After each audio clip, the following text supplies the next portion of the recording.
Y vayamos a los versículos 8 y 9. Judas, la epístola de Judas, versículos 8 y 9.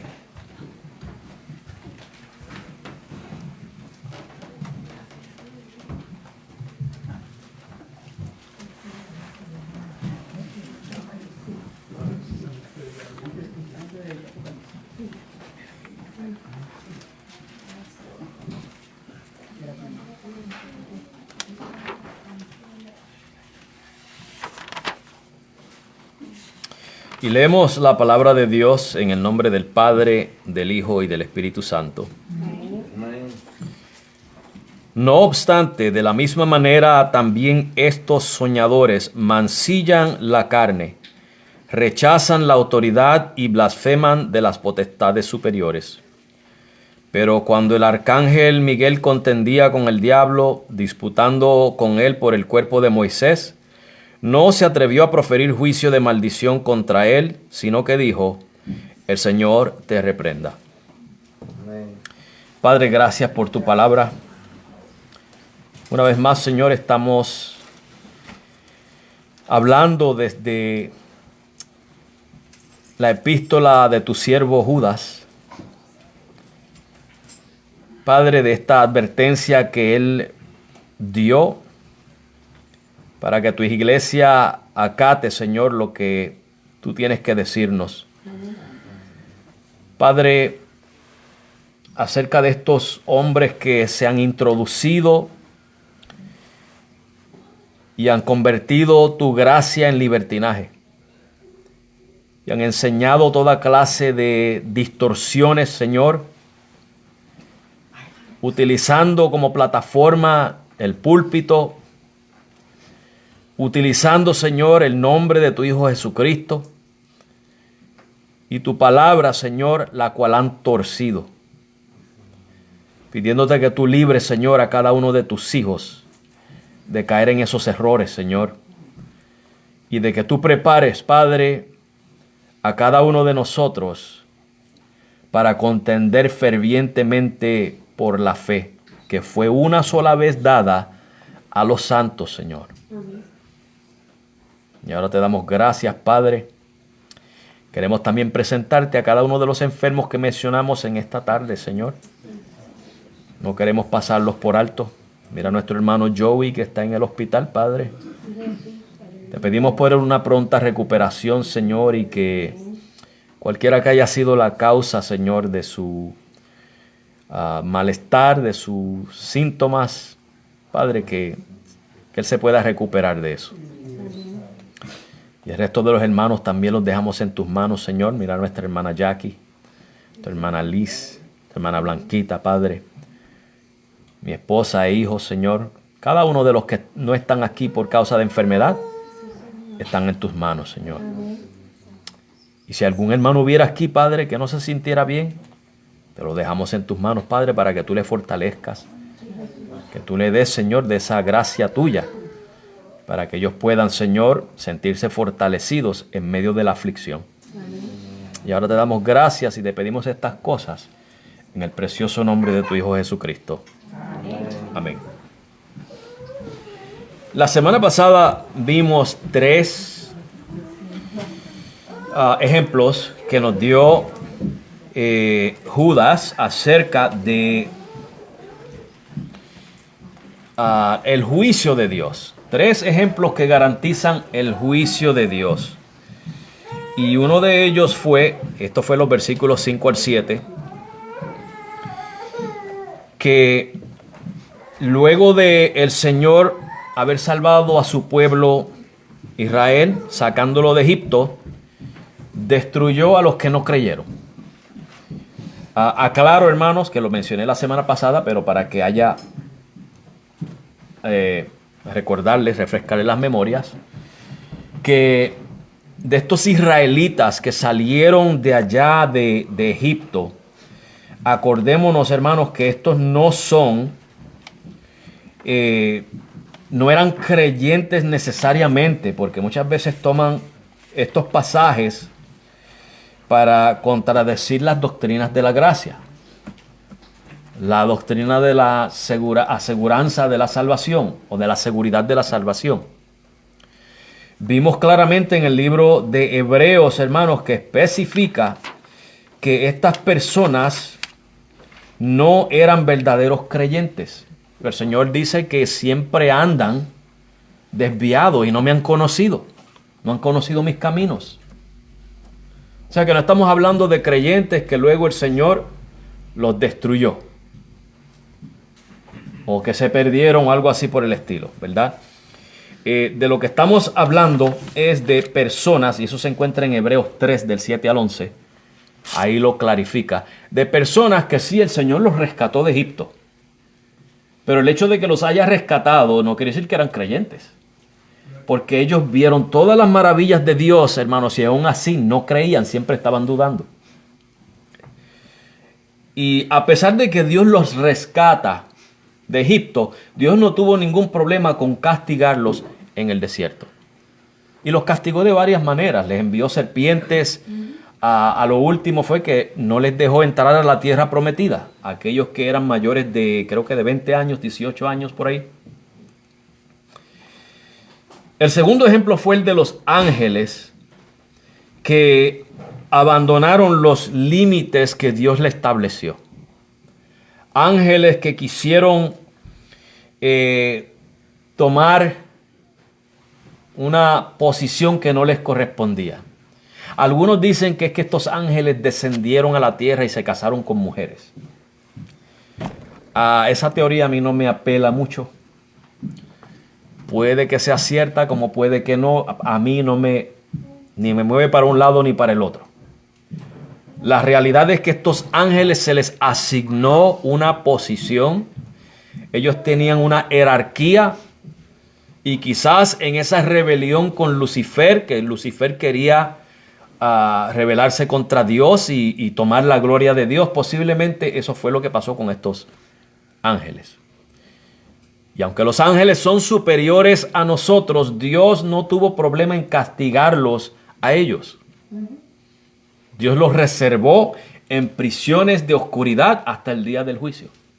Ahí los tiene Dios. No tuvo ningún problema. No tuvo ningún problema castigando al pueblo de Israel.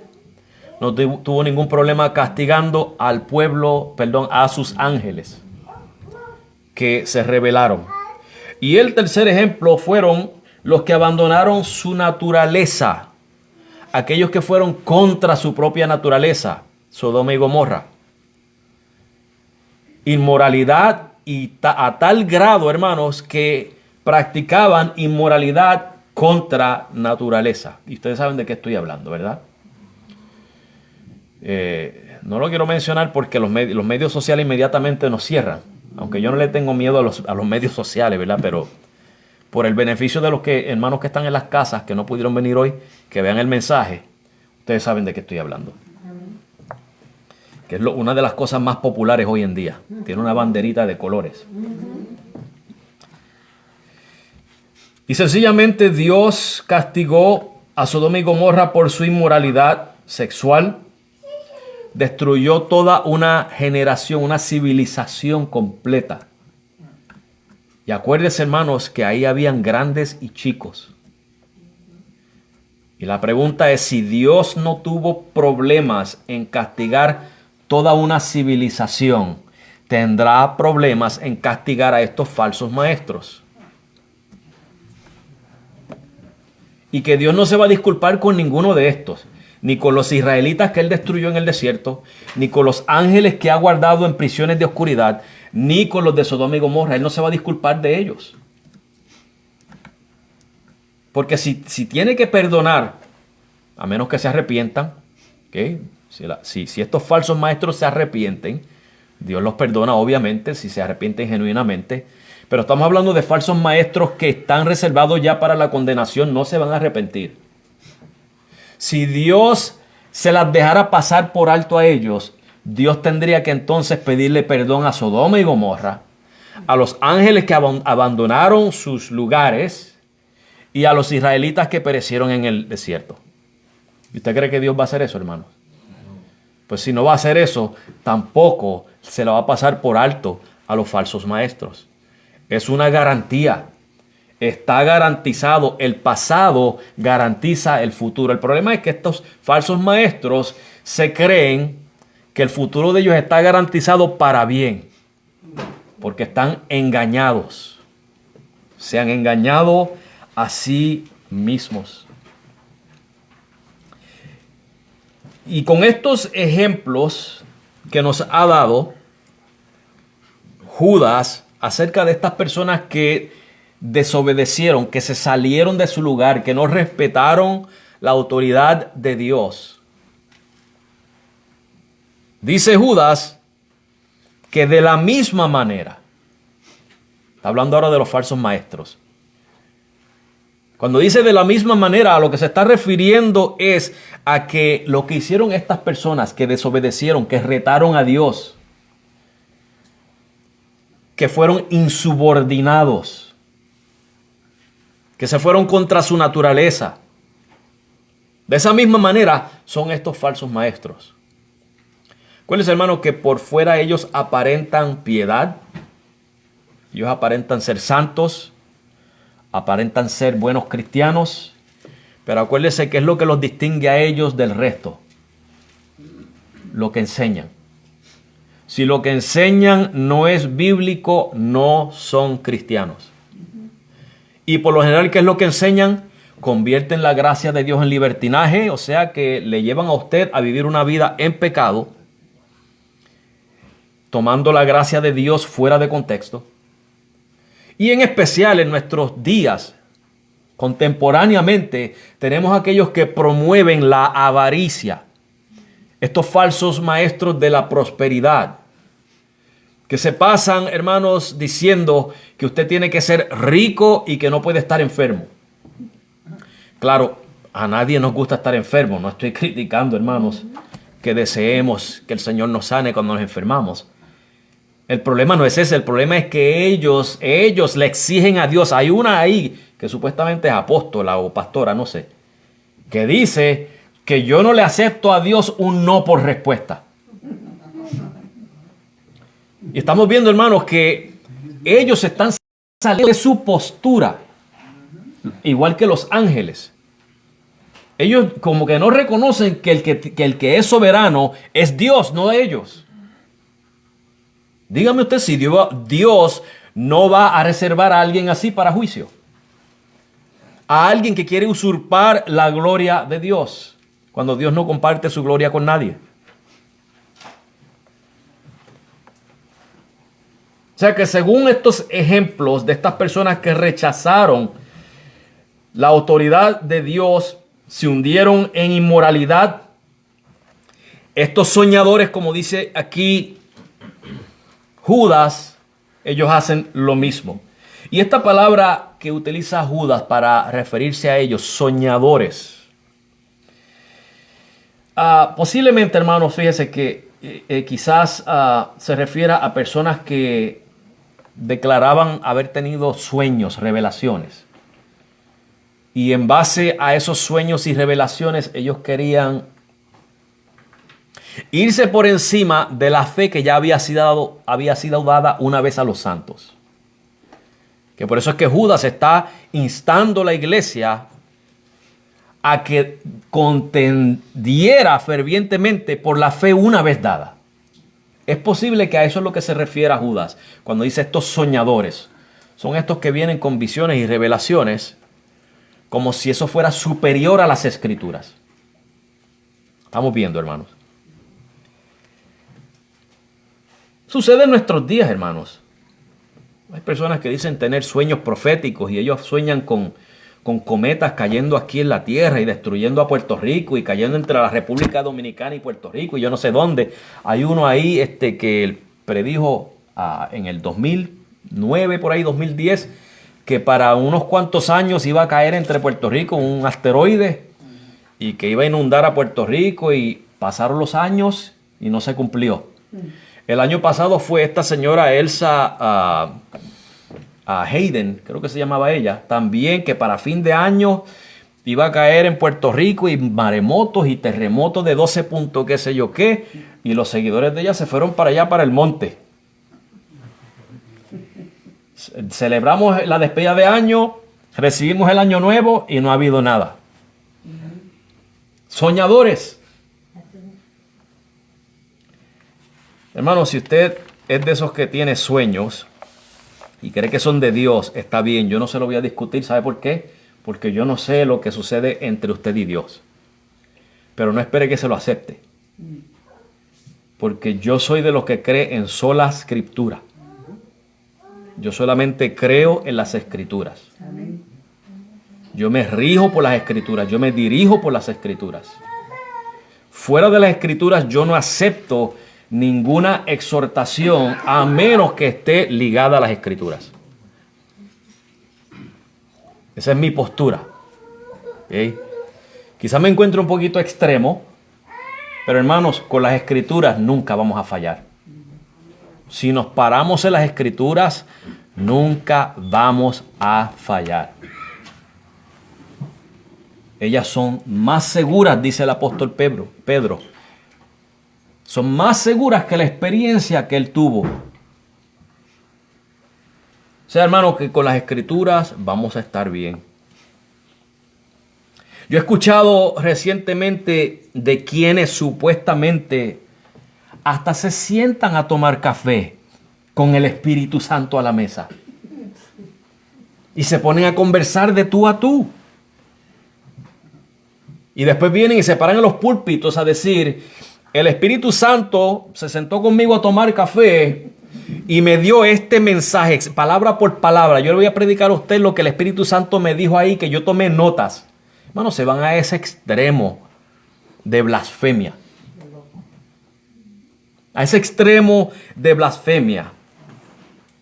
La dama esta que pertenece o pertenecía, no estoy seguro, Beth Moore, a la Convención Bautista del Sur. Ella creo que ve al Señor Jesucristo afuera por la ventana, en la nieve, llamándola para afuera a jugar con la nieve. Y allá se van a hacer muñecos de nieve y que el Señor le dice cariño a ella. Eso es lo que los bautistas del sur estaban trepando en sus púlpitos. Una persona hablando así.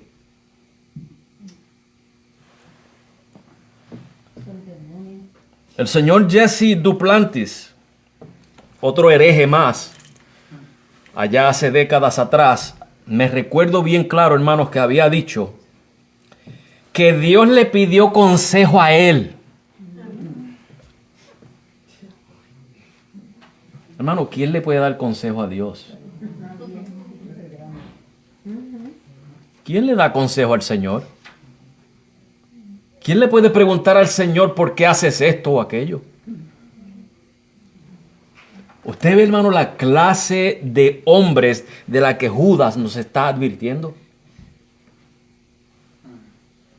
Estamos viendo, hermanos. O sea que puede referirse a eso cuando habla de soñadores. Y créanme que hoy en día los hay por montones. Usted lo que tiene que hacer es salirse de aquí, visite cualquier iglesia por ahí. Yo le garantizo a usted que 90% de ellas hay un montón de soñadores. Se lo garantizo.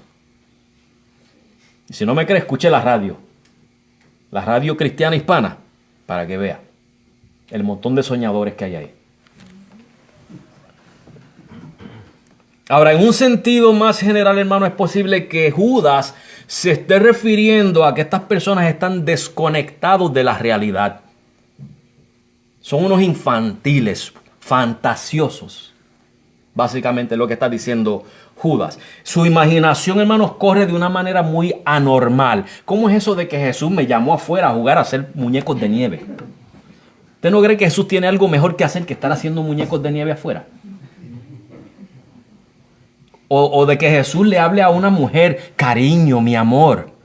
Bueno, eso son fantasías de niñas de 13 y 14 años. Sí, necesita un psiquiatra y de emergencias. Una mujer, hermano, de 40 o 50 años, hablando como una niña de 15 años. Dígame usted, hermano, si eso no es una persona blasfema. Con razón el pastor John MacArthur le dijo a esa señora, váyase para su casa. Y bien que se lo dijo. Estas personas, hermanos, lo que hacen es que ellos están tan desconectados de la realidad. Ellos se creen tanto su imaginación. Usted sabe que a veces usted piensa y lo que usted oye en su mente es su propio pensamiento. Hay personas que ellos posiblemente creen que es la voz de Dios.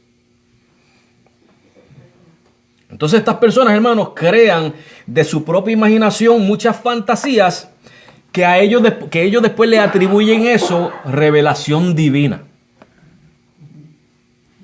Hay veces que quizá usted está pensando algo tan profundo y tan real y tan, ¿cómo dice? Verdadero, que usted dice, wow, esto me lo reveló Dios. No, hermano, eso es que el Señor le ha dado iluminación y le ha permitido a usted que poder entender cosas de la Biblia. No le ponga palabras a Dios en su boca que Dios no ha dicho. Eso es blasfemia, eso es calumniar a Dios. Y eso es lo que hacen estos, hermanos, soñadores que dice Judas.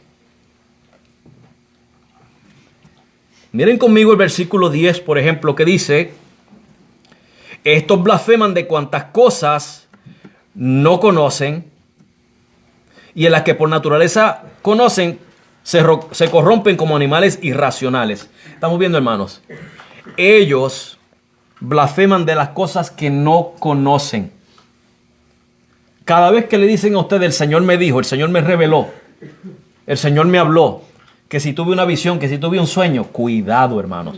Porque aunque le voy a dar una ventana de beneficio de la duda, aunque es posible, le voy a dar la posibilidad de que haya tenido un sueño, de que haya tenido alguna revelación o algo así. Está bien, no se lo voy a discutir.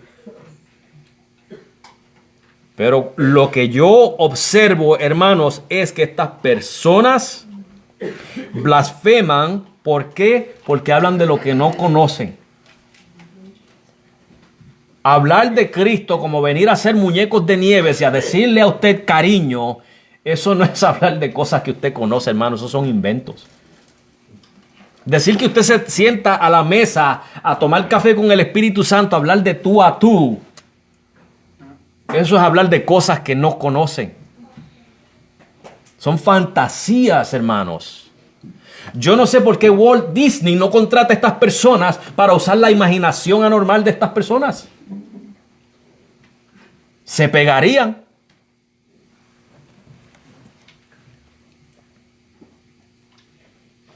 Ellos hablan cosas que no conocen, hermanos, cosas infladas, y después viven según sus deseos. No hay quien los saque de ahí. No hay quien los saque de ahí. Sus fantasías y sus experiencias, hermanos, son su autoridad. Usted le puede citar Biblia, pero su fantasía es su autoridad suprema. Y por eso, hermanos, es que son insensibles a las Escrituras. Y aún lo poco que saben de las Escrituras, lo tuercen. Que de hecho eso es lo que dice Judas. Y Pedro también lo dijo. Ahora, ¿qué nos dice aquí Judas que hacen estos soñadores? Dice que ellos mancillan la carne. Ellos mancillan la carne. Y mancillar, hermanos, se refiere a corromper. Ellos corrompen la carne. En segunda de Pedro 2:14, mire cómo los describe. Dice, tienen los ojos llenos de adulterio, no se sacian de pecar, seducen a las almas inconstantes, tienen el corazón habituado a la codicia y son hijos de maldición. La descripción que da Pedro de ellos en 2 de Pedro 2:14. Son unos inmorales.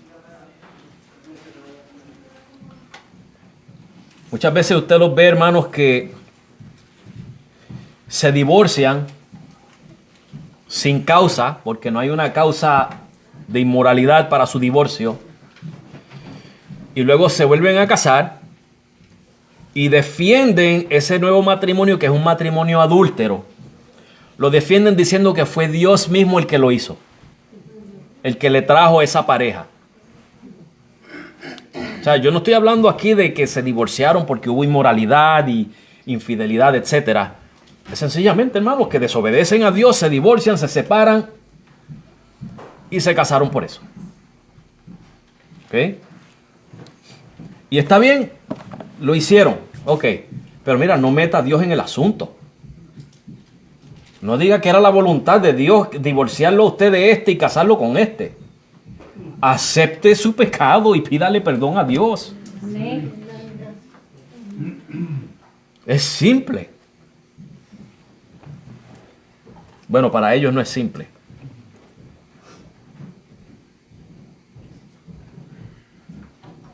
Ellos contaminan, hermanos, sus vidas con toda clase de conducta perversa. Y fíjense, hermanos, que Pablo le escribe a Tito de hombres cuyas mentes y conciencias están corrompidas, en Tito 1:15. Pablo le dice que hay hombres que tienen mentes corrompidas. Esos son estas personas. Personas con mentes corrompidas. Están contaminadas, hermanos. Por eso es que en Romanos 12:2 se nos dice, hermanos, que seamos transformados. Un proceso diario, continuo. Por la renovación de nuestro entendimiento. ¿Y cómo es renovado nuestro entendimiento, hermanos? No me diga que por visiones y sueños. ¿Cómo es renovado nuestro entendimiento? Por medio de la palabra de Dios. Es la palabra de Dios la que renueva nuestro entendimiento. Pero, hermanos, estos soñadores hacen lo contrario. ¿Y sabe lo que dice Pablo de ellos en 2 de Timoteo 3:13? Por eso mismo, porque ellos hacen lo contrario a lo que dice la Biblia. Porque mancillan su carne, sus mentes están corrompidas. Dice el apóstol Pablo que irán de mal en peor, engañando y siendo engañados. Eso es como que ellos cruzan una línea en la cual ya no hay regreso. Usted sabe cuando usted suelta una bola de nieve, que ella sigue creciendo y creciendo y creciendo, y después no hay quien la detenga. Parece que ese es el rumbo de estas personas. Es como una bola de nieve que está bajando por una colina sin que alguien la detenga. Pero cuando llega abajo, ¿qué le pasa a esa bola de nieve? Cuando da con el... Eso es lo que les va a pasar, hermanos. Se van a triturar.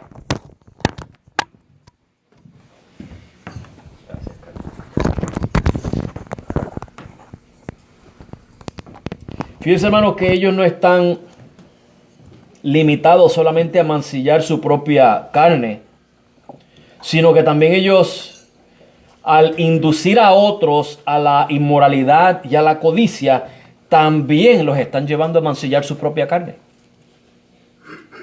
O sea que no solamente se contaminan ellos, contaminan a otros.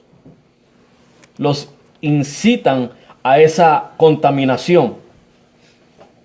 Entonces, hermanos, cuando hay aquellos que les son tropiezo a ellos, y cuando hablo de eso estoy hablando de aquellos líderes, aquellos pastores y siervos de Dios que se levantan y señalan su error y los llaman a cuentas y los exhortan a que dejen su mentira, a que prediquen la verdad, que se arrepientan de ese pecado. A esas personas, hermanos, ellos los ven como un tropiezo. Y lo que hacen ellos es desprestigiar a esas personas, poner su carácter y su integridad en duda. Pero tenemos un problema, hermanos, porque ellos dicen que son cristianos, que son hijos de Dios. Pero un hijo de Dios, hermanos, se distingue. Nos dice el apóstol Juan en 1 de Juan, capítulo 3, versículos 14 y 15. Nosotros sabemos que hemos pasado de muerte a vida en que amamos a los hermanos. El que no ama a su hermano permanece en muerte. Todo aquel que aborrece a su hermano es homicida. Y sabéis que ningún homicida tiene vida eterna permanente en él. En otras palabras, hermanos, estas personas que dicen que son creyentes, entonces se supone que ellos vean a aquellos que señalan su error como hermanos. ¿Okay? En teoría, vamos a suponer que son creyentes, según ellos. Pues entonces aquel que te señala el error es tu hermano. ¿Por qué lo desprestigias? ¿Por qué calumnias contra él? ¿Por qué lo difamas?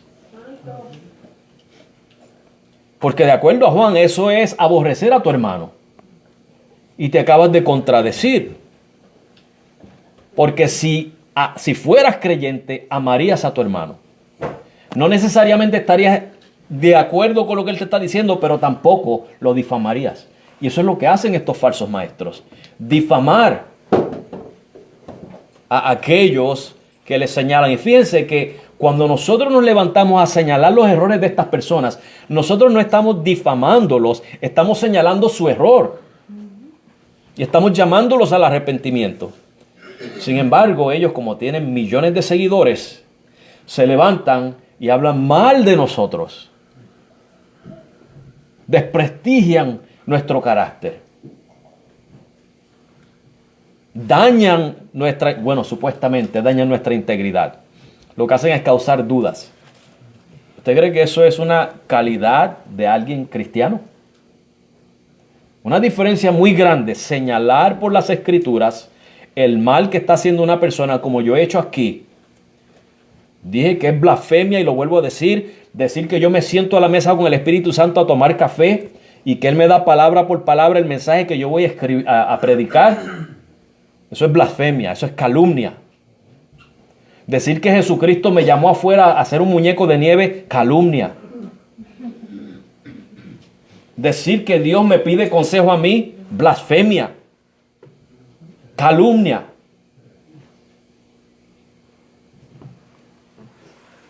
La verdad es la verdad.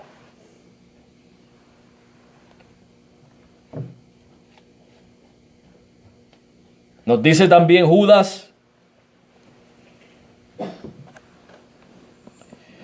no solamente que estos soñadores mancillan la carne, sino que también ellos rechazan la autoridad y blasfeman de las potestades superiores. Rechazan la autoridad, hermanos. Ellos son como los ángeles que no se mantuvieron en ese territorio o en esos límites que Dios le estableció.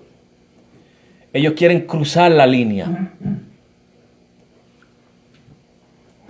¿A qué autoridad se refiere? Bueno, pudiera incluir autoridades civiles. Y de hecho la Biblia nos manda a nosotros sujetarnos a las autoridades civiles, a los magistrados. O sea que eso pudiera ser. Pero el contexto, hermanos, parece indicar lo espiritual. Que ellos no se sujetan a las autoridades en el ámbito espiritual. Por ejemplo, en el versículo 4 nos dice que ellos convierten la gracia en libertinaje. Eso es, hermanos, ignorar completamente lo que los apóstoles habían enseñado y queriendo hacerse ellos superiores a los apóstoles. Y lo mismo vemos hoy, hermanos. Cuando alguien quiere enseñar algo diferente a lo que enseñaron Cristo y sus apóstoles, está saliéndose de ese límite. Está poniéndose a sí mismo como la autoridad.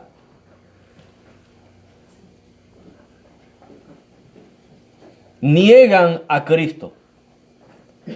Negar a Cristo, hermanos, cae dentro de esa declaración que hace Judas de rechazar la autoridad. Porque ¿quién es nuestra autoridad? Es Cristo, ¿verdad? Nuestro Dios. Negar a Cristo es rechazar su autoridad.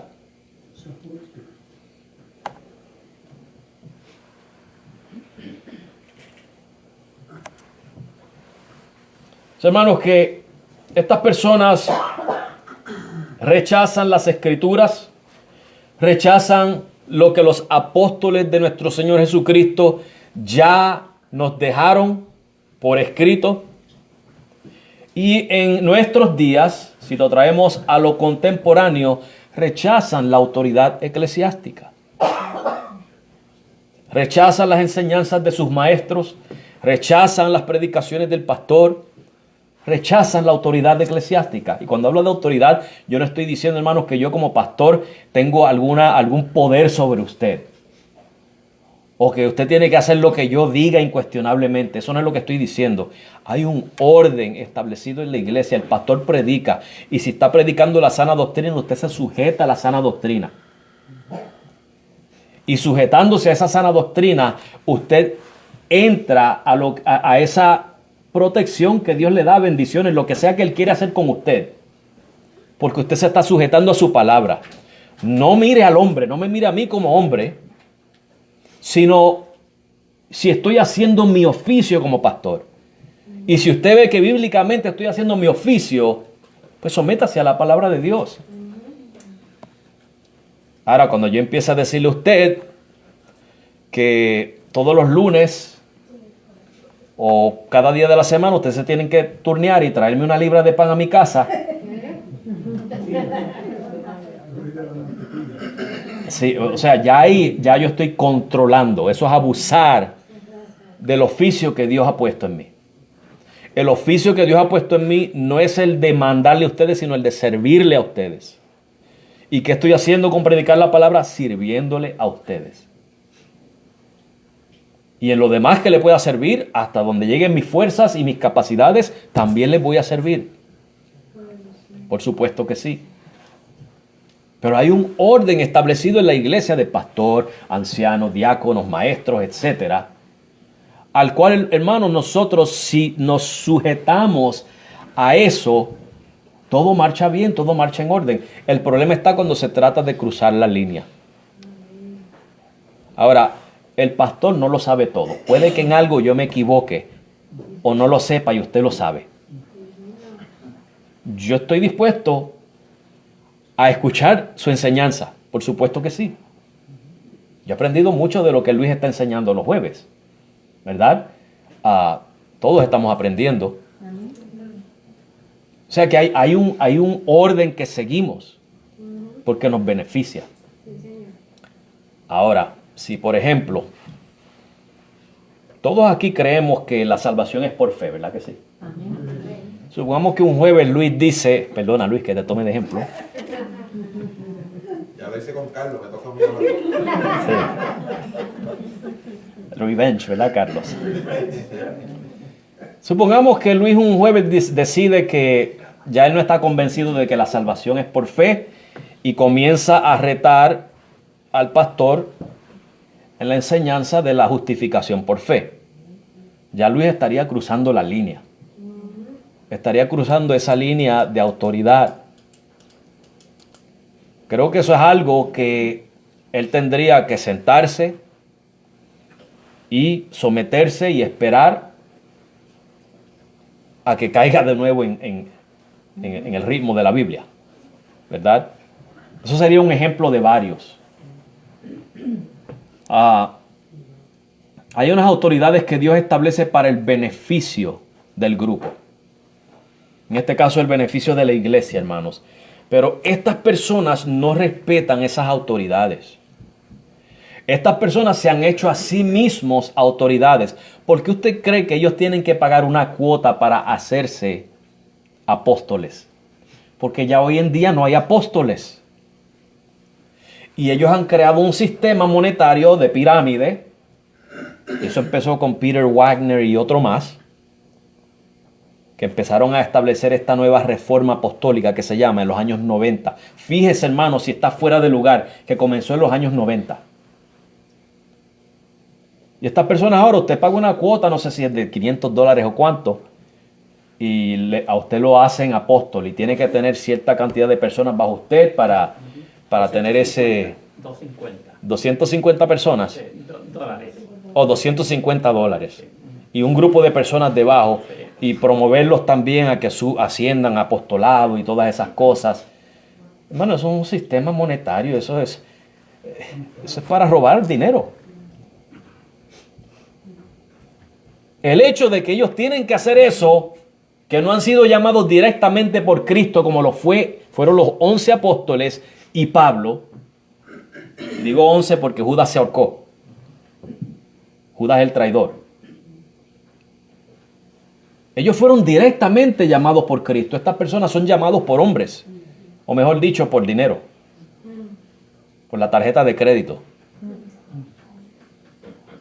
Ellos se asignan a sí mismos autoridad que no les corresponde y luego las personas, creyendo que ellos son verdaderos apóstoles, creen todas las necedades que ellos enseñan, aunque contradigan las Escrituras. Estamos viendo cuál es el problema que hay aquí, hermanos. ¿Cuál es el problema de estas personas? Que ellos rechazan la autoridad y se hacen a sí mismos la autoridad. Ellos le atribuyen autoridad a sus fantasías, a sus sueños. Ellos creen lo que les conviene. Son insubordinados en la iglesia y quieren ser superiores a los líderes. Me recuerda al libro de los Jueces, el capítulo 21-25, cuando dice que como no había rey y peor, ya ellos se habían olvidado de la ley de Dios, de la palabra de Dios. Dice que entonces cada uno hacía lo que bien le parecía ante sus propios ojos. Y así están estos hombres. Ellos hacen lo que bien les parece a ellos, porque ellos son su propia autoridad. Ellos son su propia autoridad. Y nos dice número 3, son 3 cosas aquí que nos dice Judas acerca de ellos, que ellos blasfeman de las potestades superiores. Segunda de Pedro 2:10, también Pedro había advertido que esto iba a suceder, que no temen decir mal de las autoridades o de las potestades superiores. Ellos calumnian, difaman y hablan malicia contra las potestades. ¿Y qué son estas potestades? Bueno, aquí pudiéramos decir, hermanos, que sean autoridades civiles, autoridades eclesiásticas. Es muy probable que el contexto, según el contexto, se refiera a autoridades o potestades celestiales, como ángeles. Claro, lo vemos en Cristo, al ellos negar a Cristo, ¿verdad? Si niegan a Cristo, no tienen problema en blasfemar contra todo lo demás que esté debajo de Cristo. No vamos a descartar, hermanos, el respeto que se le debe a las autoridades civiles. Puede que se refiera a eso también. Y el respeto que se debe en lo eclesiástico, ¿verdad? Como por ejemplo pastores, ancianos, diáconos, etc. Si ellos, hermanos, no tienen esa cohibición de blasfemar las autoridades o las potestades celestiales, ¿por qué van a tener problemas en blasfemar a personas como usted y a mí? Si no tienen respeto por aquellas cosas que son superiores a nosotros, mucho menos a nosotros.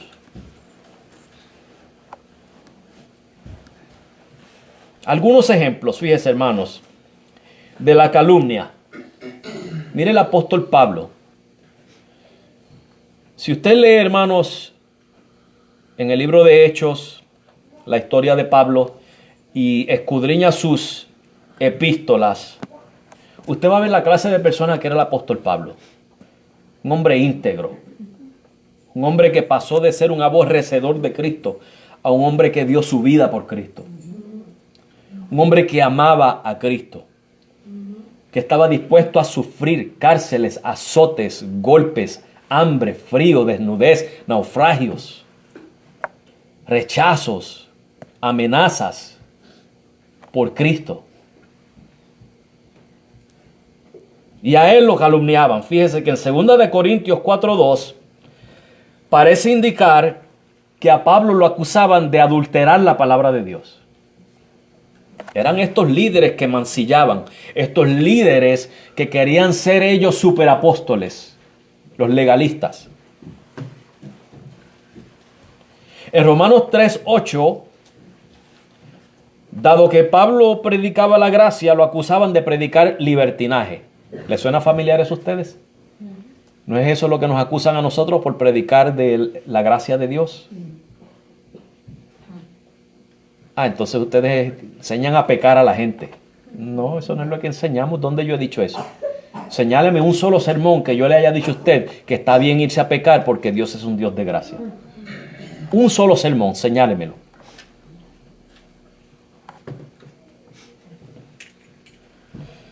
Y en 2 Corintios 10, por ejemplo, creo que eran los mismos corintios los que decían esto, no estoy seguro. No importa quién fuera, pero decían que la presencia de Pablo era débil y su palabra era menospreciable. Calumnias. Estas eran personas que querían cruzar ese límite que Dios ha establecido en el orden eclesiástico. Ese es el problema de estos falsos maestros. Y hay quienes difaman, hermanos, a sus líderes, tanto civiles como eclesiásticos, manchan su carácter y lo desprestigian. Tratan de poner dudas en su personalidad, en su carácter, en su integridad. Hay un sujeto en el internet que defiende mire cómo es esto, defiende a los falsos maestros y le llama perros a aquellos siervos de Dios que predican la verdad. Defiende y después dice que es espiritual y que es santo y que echa fuera demonios. Pero defiende a estos falsos maestros y le llama perros a los que predican la palabra de Dios. Ya un día me llamará perro a mí también si ve alguno de mis videos. Pero yo le doy las gracias porque me puede llamar peor. Me merezco que me llame peor. Al llamarme perro me está subiendo de nivel. Y gloria a Dios por eso. Porque Dios sabe, hermanos, que yo soy peor que un perro. Si somos honestos, sabemos que somos peor que un perro, hermanos. De lo que Dios nos ha sacado a nosotros. Que ahora nos ha hecho hijos suyos, nos ha limpiado, nos ha purificado, nos ha santificado, nos ha justificado. Nos ha dado herencia juntamente con su Hijo Jesucristo. Hermanos, cosas que no merecemos. No merecemos.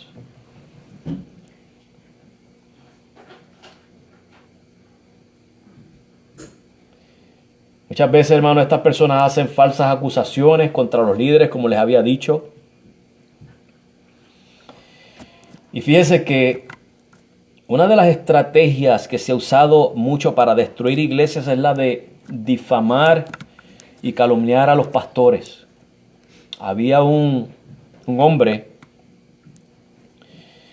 él era un sacerdote y la misión de él era destruir iglesias. Y la manera que él lo hacía era que él entraba, se hacía pasar por uno de los creyentes, empezaba a traer chismes, a causar división. Y si eso no funcionaba, entonces comenzaba a calumniar al pastor. Comenzaba a calumniar al pastor y si causaba un problema bastante grande, pues se caía la iglesia.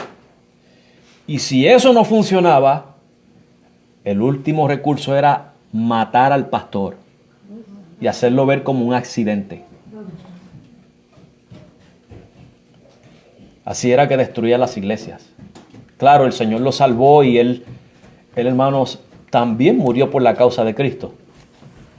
Pero para que usted vea, hermanos, que una de las herramientas más poderosas que usa el enemigo es usar personas que traigan la difamación y la calumnia, especialmente contra los líderes de la iglesia. En 1 Timoteo 5:19 dice que no admitas acusación contra un anciano a menos que haya 2 o 3 testigos.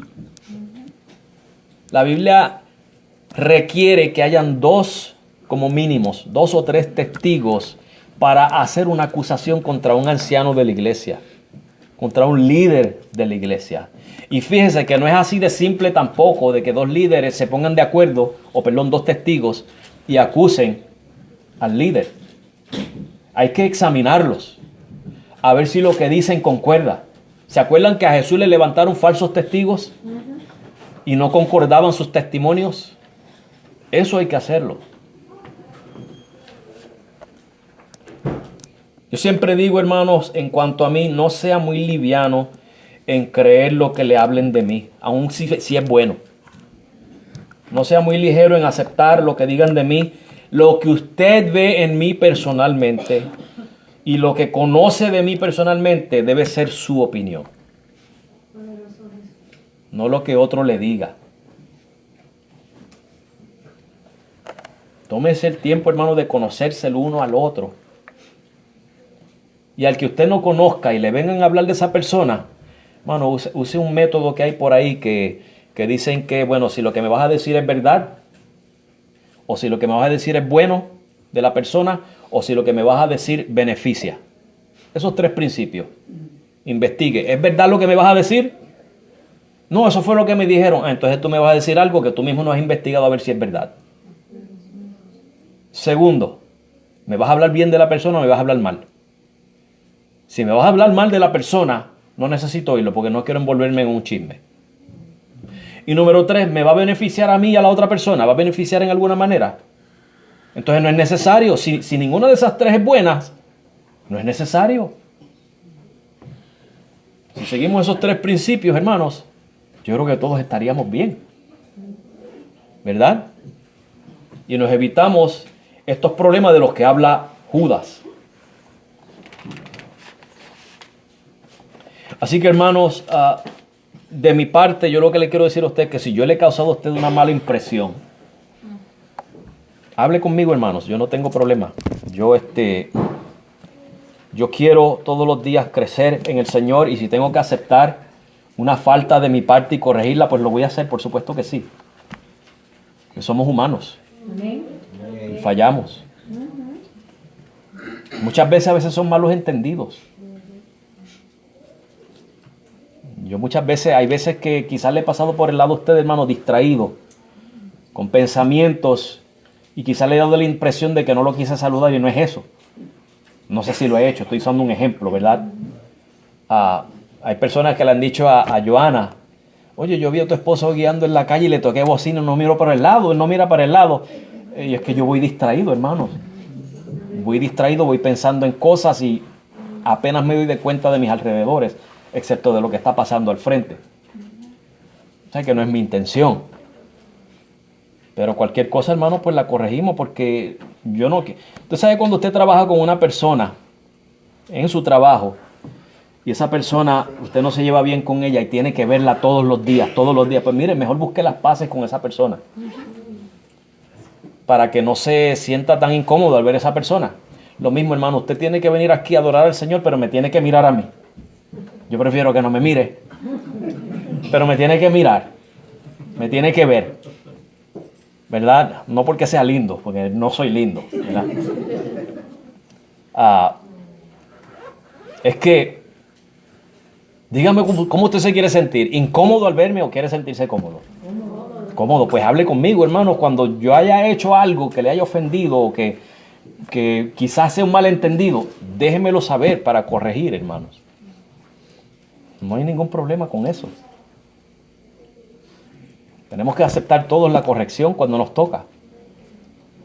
Y si nos tratamos con amor unos a otros, hermanos, si nos tratamos con respeto, de la misma manera que yo quiero que usted me trate a mí, yo se lo voy a decir a usted. Mira, me ofendiste. Me sentí bien mal por esto que hiciste. ¿Entiende, hermanos? Que hay una manera de corregir los problemas. No es bueno que usted venga aquí y se siente incómodo porque el hermano o la hermana o el pastor o el maestro exprese su incomodidad, hermano. Exprésela y hagamos las paces, ¿verdad? Pero hermanos, vamos a cerrar esta parte aquí. El próximo domingo voy a cambiar el tema para cogernos un receso de Judas, hablar de otro tema. Así que consideremos, hermanos, esto que hemos hablado de lo que hacen estos falsos maestros. Y tristemente, hermanos, hay muchos que tienen la enseñanza correcta, la doctrina correcta, pero tienen ese problemita de que se sientan a tomar café con el Espíritu Santo. O que salen a jugar afuera con la nieve con Jesús. Y hermanos, tristemente, yo no quiero juzgarlos a ellos como falsos maestros, pero es incorrecto lo que están haciendo. Sencillamente es incorrecto, es pecado, y si se lo tenemos que decir con amor, se lo decimos. Yo lo siento, pero la postura tuya yo no la acepto.